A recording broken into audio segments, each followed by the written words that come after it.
अगर आपको बाहर घूमने फिरने का शौक है या आप इस्लामाबाद के रहने वाले हैं तो यकीनन आपने मिंट मार्गरीटा का तो जरूर सुना होगा, लेकिन मैं तो वो मिंट मार्गरीटा ट्राई करके थक गई हूँ। तो मैंने सोचा कि क्यों ना आज एक नई इंग्रेडिएंट ऐड करें और इसको बेहतर बनाएं। तो आज की हमारी रेसिपी का नाम है मैंगो एंड मिंट कॉकटेल। मैंने कहा थोड़ा स्टाइलिश नाम होना चाहिए क्योंकि ये देखने में भी खूबसूरत है और पीने में भी रिफ्रेशिंग। गारंटी है कि रमजान में ये बहुत बड़ा हिट होगा और आपकी पूरी फैमिली में वाह वाह होगी। इसमें डालने लगेगा mango squash, lemon juice, soda, चीनी और घर का टूटा हुआ प्यारा सा पुदीना।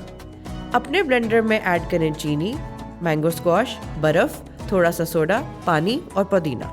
साथ में ब्लेंड करने से पहले एक लेमन स्टाइल से ऊपर से निचोड़ दें और ब्लेंडर ऑन करें और दुआ करें कि आपका कॉकटेल अच्छा बना हो। साथ ब्लेंडर आराम से खोल लें ताकि सारा कॉकटेल बाहर ना आ जाए और आपको अम्मी से डांट ना पड़े, और इसका अच्छा सा स्लो मोशन शॉट बना लें। ब्लेंड करने के बाद कॉकटेल को अपने एस्थेटिक बैकग्राउंड के साथ ग्लासेस में निकाल लें और पुदीने को 2 पत्तियां लेकर इसको ऊपर सजा दें ताकि आपको लगे आप किसी 5 स्टार होटल में शेफ हैं। और ये रहा हमारा mango and mint cocktail. Try करें और हमें भी बताएं कि आपको कैसा लगा।